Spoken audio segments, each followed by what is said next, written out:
Hello बच्चों, तो आप लोग कैसे हैं। मैं हूं सीपी सर। आप लोग देख रहे हैं physics classes bye CP sir YouTube channel. तो बच्चों जानते हैं इस चैनल पे सिर्फ फिजिक्स की बात होती है, चाहे वो 9 क्लास हो, चाहे 10, 11, 12। तो 9 से लेकर 12 तक इसमें फिजिक्स के आपको देखने को मिलते हैं। तो बच्चों पिछले वीडियो में कक्षा 10th क्लास के फिजिक्स में हमने बात किया था जो है विद्युत धारा में प्रतिरोध के ऊपर। और प्रतिरोध में मैंने आपको टॉपिक बताया था कि प्रतिरोध क्या है, प्रतिरोध का जो है संयोजन और तुल्य प्रतिरोध ज्ञात करना। तो बच्चों उसी में मैंने श्रेणी क्रम में आपको बताया था कि श्रेणी क्रम में प्रतिरोध को किस प्रकार से जोड़ा जाता है और उनके लिए क्या सूत्र आता है, वो आपने जाना था। तो आज की इस वीडियो में बच्चों हम लोग बात करेंगे समांतर क्रम में प्रतिरोधों का संयोजन। मैंने यहीं से छोड़ दिया था, मैंने कहा अगली वीडियो में आपको मिलेगा। तो चलिए, तो बच्चों समांतर क्रम में प्रतिरोधों को कैसे जोड़ा जाता है, मैंने वो आपको एक साधारण रूप से बता दिया था। आज हम लोग इसके लिए एक सूत्र निकालेंगे। तो बच्चों देखिए, इसके लिए एक बहुत छोटा सा, बहुत बड़ा परिपथ हमें लेने की आवश्यकता नहीं है। बहुत छोटा सा हम एक परिपथ ड्रॉ करेंगे। हाँ ठीक। तो बच्चों इसमें देखिए क्या काम करेंगे। यहाँ पर बच्चों हमने एक परिपथ को ले लिया है। इसमें दो प्रतिरोध बच्चों हम लोग केवल ले रहे हैं ताकि चीज आसान हो जाए, ज्यादा बड़ा नहीं जाए। तो यहाँ पे देखिए,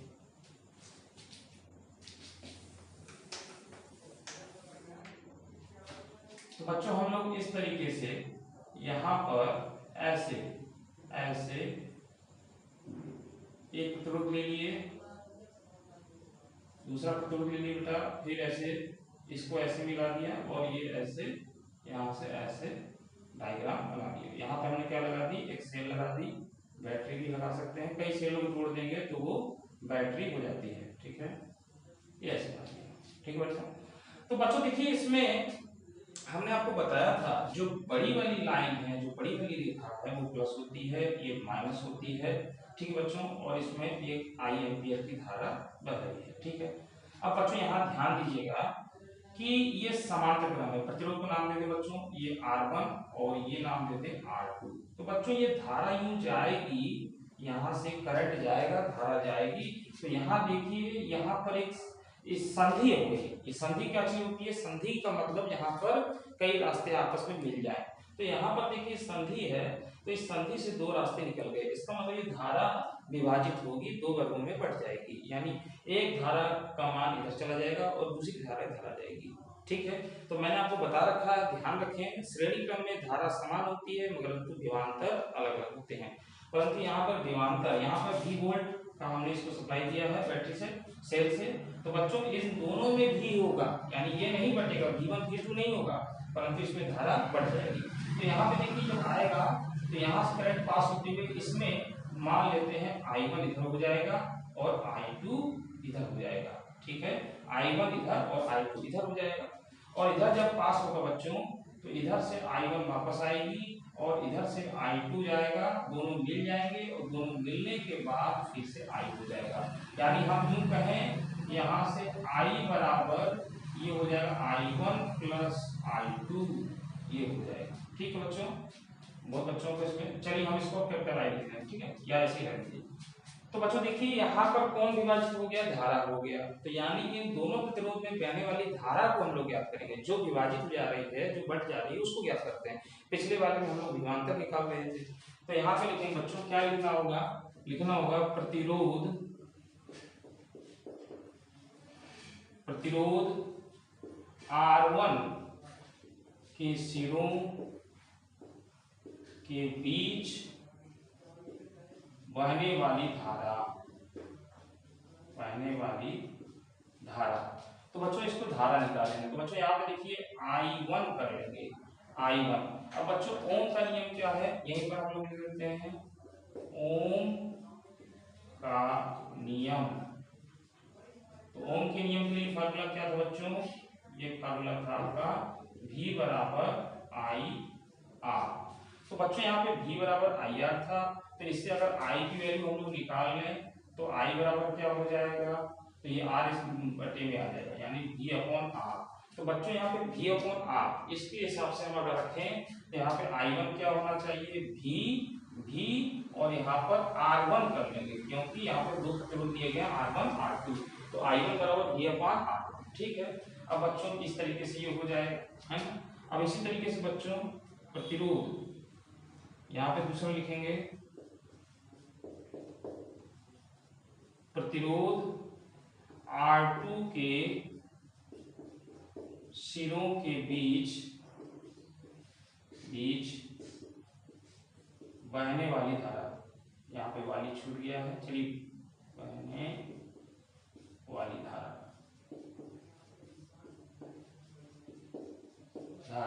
तो बच्चों ये क्या हो जाएगा, I2 बराबर V/R2। इसको बच्चों एक समीकरण दे दें, इसको दे दें 2, ठीक है। तो ये हो गया बच्चों, सीधे सीधे हो गया, कोई दिक्कत नहीं इसमें। अब बच्चों क्या काम करेंगे, दोनों समीकरण को जोड़ देंगे, ठीक है। यहाँ पे लिखते हैं समीकरण 1 व 2 को जोड़ने पर, ठीक। तो बच्चों यहाँ पे इसको जोड़ेंगे, तो देखिए बाया पक्ष बाई तरफ जोड़ देंगे, ये हो जाएगा I1 प्लस I2 बराबर ये हो जाएगा V/R1 प्लस V/R2। हमने 2 ही लिया, अगर और होते तो और भी जोड़ लेते, ठीक है। तो बच्चों यहाँ पे देखिए I1 प्लस I2 बराबर क्या हो रहा है, दोनों मिल रहा है तो टोटल धारा आ रही है, ठीक है। तो यहाँ पे भी हम यहाँ पे लिख देंगे, तो यहाँ पे क्या लिखेंगे बच्चों, I बराबर, यहाँ से बच्चों अगर V कॉमन ले लें तो देखिए क्या बन जाएगा, ये हो जाएगा 1/R1 प्लस 1/R2, ठीक है।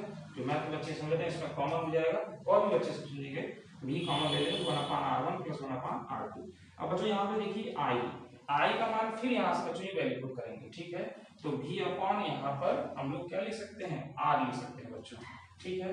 या V अपॉन R लिख सकते हैं, या यहाँ पर जो है आप V का मान ये रख सकते हैं IR, ठीक है। तो जो आपको रखना हो बच्चों रख सकते हैं, चाहे V का मान आप ये वाला रख लें, V बराबर IR, चाहे I का मान आप ये रख लें, कुछ भी रख सकते हैं। चलिए कोई भी एक वैल्यू रख देते हैं, क्या रखना चाहिए, चलिए हम लोग यहाँ से I का मान रख देते हैं V अपॉन R। तो बच्चों यहाँ पे आप ऐसे लिख दिया करिए, चूंकि यहाँ पे लिखना पड़ता है I1 प्लस I2 बराबर I, ठीक है। और यहाँ पे बच्चों हम लोग कर रहे हैं, क्या लिख रहे हैं, V/R बराबर ये V हो जाएगा 1/R1 प्लस 1/R2, ठीक, ये हो गया। अब बच्चों देखिए ये इसके बटे में अगर ले आएंगे तो ये कट जाएगा, ठीक है, यानी इसको इधर ले आएंगे तो V पर कट गया, तो ये क्या बच गया, 1/R बराबर 1/R1 प्लस 1/R2। तो बच्चों ये आपका सूत्र आ गया समाप्त करना है, ठीक है।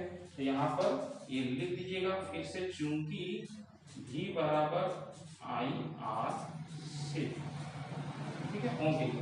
तो बच्चों देखिए कितने छोटे में हो गया, आराम से हो गया। अब बच्चों यहाँ पर इसको अगर हम सॉल्व कर लें तो देखिए क्या सॉल्व करेंगे बच्चों, यहाँ पे कर लेते हैं 1/R। सॉल्व का मतलब इसको और सरलतम रूप में अगर हम करें तो 1/R बराबर 1/R1 प्लस 1/R2। अब बच्चों यहाँ पर इसका एलसीएम ले लें, लघुत्तम ले लें, तो ये क्या हो जाएगा R1 R2। तो देखिए R1 से R1 कट गया, तो ये हो जाएगा R2 से R2 कट गया, ये हो गया R1, ठीक है, और बराबर ये हो गया 1/R, ठीक है बच्चों। अब देखिए इसको पलटेंगे तो ये भी पलट जाएगा, तो यहाँ पे हम लिखें R बराबर, ये ऊपर चला गया, ये हो गया R1 R2 upon R2 plus R1 है, चाहे इधर लिखे चाहे उधर लिखे, ऐसे लिख दीजिए R1 प्लस R2। तो बच्चों ये जो सूत्र आया ये चीज यही है, इसको सरल रूप में लिखा गया, ये आपको बहुत काम देने वाला है। सीधे सीधे डायरेक्ट समान क्रम में जब प्रतिरोधों को जोड़ेंगे तो इसको हम लोग अप्लाई कर लेंगे, ठीक है। तो बच्चों ये आपका एक छोटा सा निबंध हो गया, अगर परीक्षा में आता है तो आप इसको आसानी से इतना कर देंगे, ठीक है, पूरा नंबर मिल जाएगा। अब एक काम करें, आप इसका स्क्रीनशॉट ले लें, फिर हम इस पे छोटे छोटे प्रश्नों पर बात करते हैं जो सभी बच्चों को आराम से समझ में आए। चलिए नोट कर लें।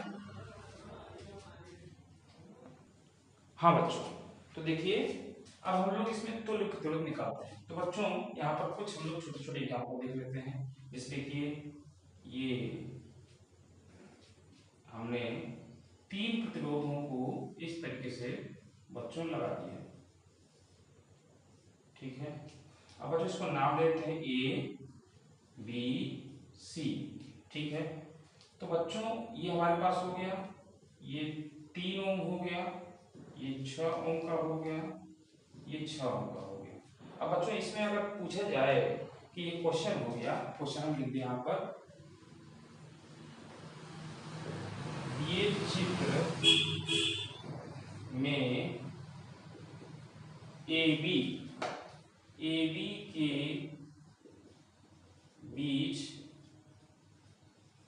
तुल्य प्रतिरोध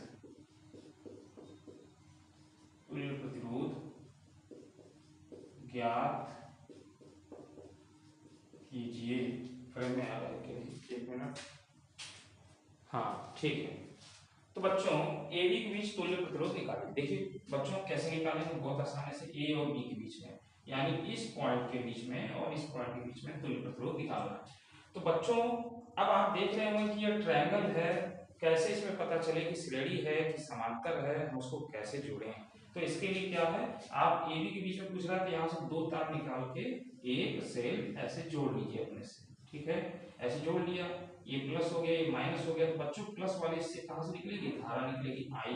अब बच्चों देखो मैंने आपको बताया है कि जब ये धारा निकलेगी तो यहाँ देखिए 2 रास्ते मिल गए। तो इसका मतलब क्या हो गया, ये संधि हो गई। संधि हो गई इसका मतलब कि एक धारा इसमें जाएगी I1 और एक इधर चला जाएगा I2।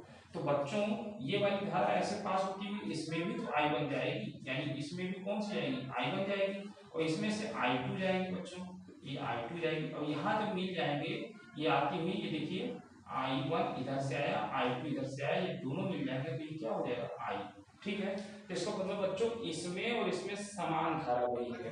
तो जब समान धारा बही है तो क्या होंगे, इस श्रेणी में होंगे, हैं। और इसमें देखिए बच्चों इन दोनों के अलावा इसमें असमान धारा बही है, तो ये क्या हो जाएंगे, इसको इसको मिलाकर के समांतर जाएगा। यानी जिसमें धारा सेम आई वो श्रेणी में चला गया, और जो असमान आया मतलब उन दोनों के में मिलाकर वो समांतर हो गया। तो यहाँ से देखिए इससे हम पता करते हैं कि कौन सा, यानी ये और ये श्रेणी में है, किसमें है, ये और ये श्रेणी में है, ठीक है। इन दोनों को जोड़ने के बाद ये हो जाएगा। तो बच्चों देखिए 3 ओम और 6 ओम श्रेणी में है। अब मैं चाहूं तो इसको ऐसे ही कर दे, मगर लिख लेते हैं। बच्चों यहाँ पे लिख सकते हैं 3 ओम तथा 6 ओम प्रतिरोध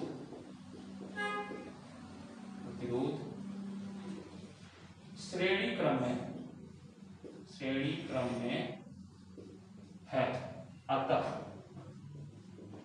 तो बच्चों देखिए इसको जोड़ने के लिए हम लोग क्या करेंगे, ये हो जाएगा इनका तुल्य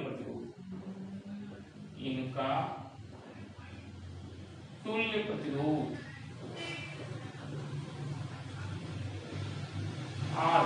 तो R बराबर बच्चों क्या हो जाएगा, तो देखिए सीधे सीधे जोड़ेंगे, 3 ओम धन 6 ओम बराबर कितना जाएगा, 6 3 9 आ जाएगा। तो बच्चों इसको हमने सीधे जोड़ लिया। अब बच्चों जब इसको सीधे सीधे जोड़ लिए तो देखिए इन दोनों जगह पर 1 हो गया, यानी अब यह सर्किट इस तरीके से हो जाएगा बच्चों, ये ऐसे हो गया, और बच्चों इसी में ये वाला ऐसे हो गया, देखिए ऐसे, ठीक है। और यहाँ से हमने ये सेल जोड़ दिया, ये कुछ ऐसे हो जाएगा बच्चों। ये वाला तो आपका 6 ही है, 6 ओम है। ये देखिए ये पॉइंट आपका ए बी है, यहाँ से ये भी है। चाहे तो इसको ऐसे ना बना करके आप ऐसे बना, ए ऐसे, तब आपको ज्यादा समझ में आएगा। ऐसे बना, ऐसे देखिए प्लस माइनस इधर आई। अब बच्चों ये वाला तो आपका I2 वाला है, ठीक, और ये आपका क्या है, I1 है। ये दोनों को जोड़ दिए तो ये कितना हो गया, 9 ओम हो गया बच्चों, 9 ओम, और ये कितना है, 6 ओम।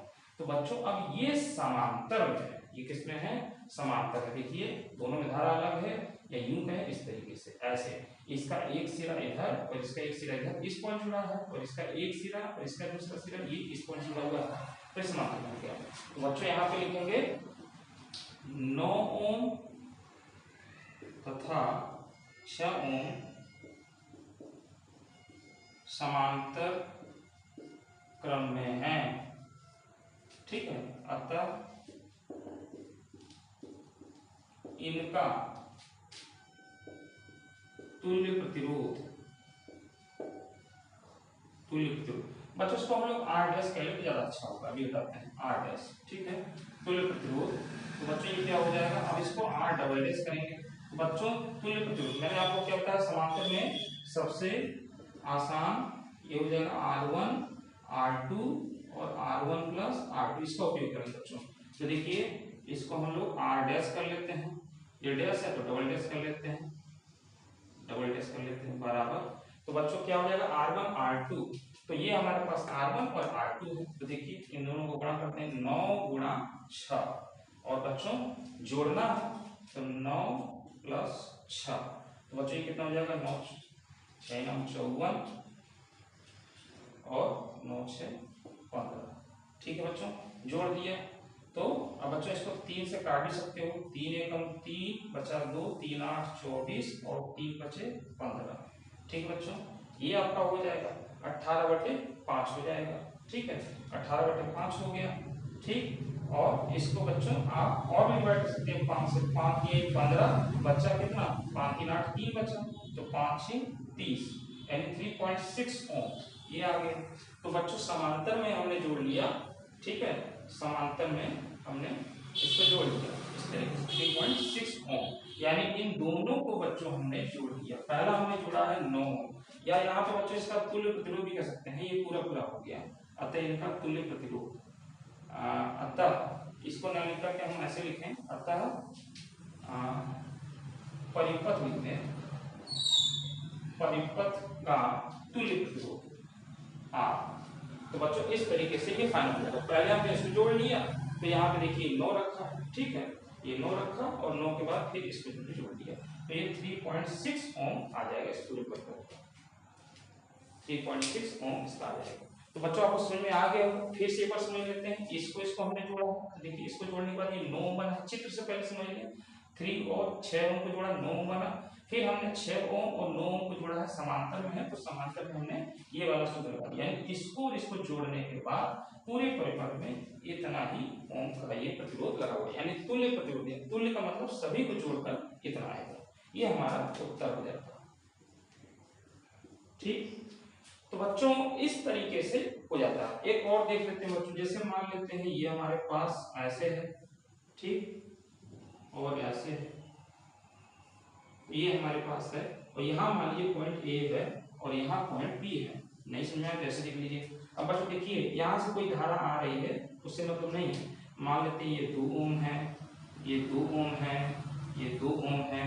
अब इनका तुल्य प्रतिरोध पूछा जा रहा है, तो बच्चों देखिए यहाँ से धारा आई तो बढ़ जाएगी, तो ये बढ़ गई तो क्या हो गया समांतर में हो गया। तो पहले आप इसको जोड़ लें, पहले आप इसको जोड़ लें। इसको जोड़ने का तरीका क्या है बच्चों, R बराबर मान लेते हैं, इसको R1 मान लेते हैं। ठीक है, और ये आपका हो जाएगा, कैसे जोड़ेंगे इसको, R1 बराबर ये देखिए यहाँ पे 2 गुणा 2 R1 R2 और यहाँ पे क्या हो जाएगा, जोड़ देंगे 2 धन 2, तो ये 2 दूना के 4 बेटा और यहाँ पे 2 2 4 हो जाएगा बराबर 1 ओम आ जाएगा।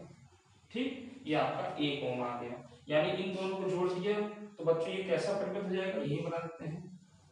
ये देखिए इन दोनों को जोड़ने पर ये ऐसे हो गया, यानी इन दोनों को जोड़ने पर ये हो गया आपका 1 ओम और ये आपका 2 ओम था भी, ये आपका A और यहाँ से हमने B लिया था। अब देखिए किस क्रम में हो गया, श्रेणी में हो गया, तो सीधे सीधे जोड़ सकते हैं, 2 और 1 3, यानी परिपथ तुल्य प्रतिरोध ऐसे लिख दीजिए, तुल्य प्रतिरोध R बराबर, तो बच्चों यहाँ पे आप लिखेंगे 2 ओम और प्लस R1। अब यहाँ पर वैल्यू रख दें तो ये 2 ओम प्लस R1 की वैल्यू कितनी आई 1 ओम बराबर 2 और 1 3 ओम, तो ये 2 और 1 3 ओम। देखिए एक क्वेश्चन और हो गया यहाँ से। तो बच्चों इस तरीके से ये छोटे छोटे प्रश्न हैं जो परीक्षा में आते हैं, इसके अलावा कुछ बड़े क्वेश्चन भी आते हैं। तो कक्षा 10 के बच्चे जो है परेशान बिल्कुल ना हो, हर प्रश्नों को हम कराएंगे। और सबसे बड़ी बात बच्चों एनसीईआरटी के क्वेश्चनों को हम कराएंगे, एनसीईआरटी, ठीक है, एनसीईआरटी इस क्वेश्चनों को हम लोग कराएंगे, जो यूपी बोर्ड में क्वेश्चन जितने भी आ रहे हैं वो सब इनको कराएंगे। तो बच्चों मेरी वीडियो में लगातार इस तरह बने रहिए। ये वीडियो आपको कैसा लगा, अगर अच्छा लगा तो उसके लिए लाइक करिए, शेयर करिए, अन्य बच्चों को पहुंचाइए। तो आज की वीडियो में इतना ही, अगली वीडियो में हम लोग फिर मिलेंगे और इसमें आंकिक प्रश्नों की बात करेंगे एनसीईआरटी से, यानी इसी टॉपिक को आगे ले चलेंगे अगली वीडियो में। ठीक है, तब तक लीजिए मुझे दीजिए इजाजत, तब तक आप खुश रहें, अच्छे रहें, अपना ख्याल रखें, गुड नाइट।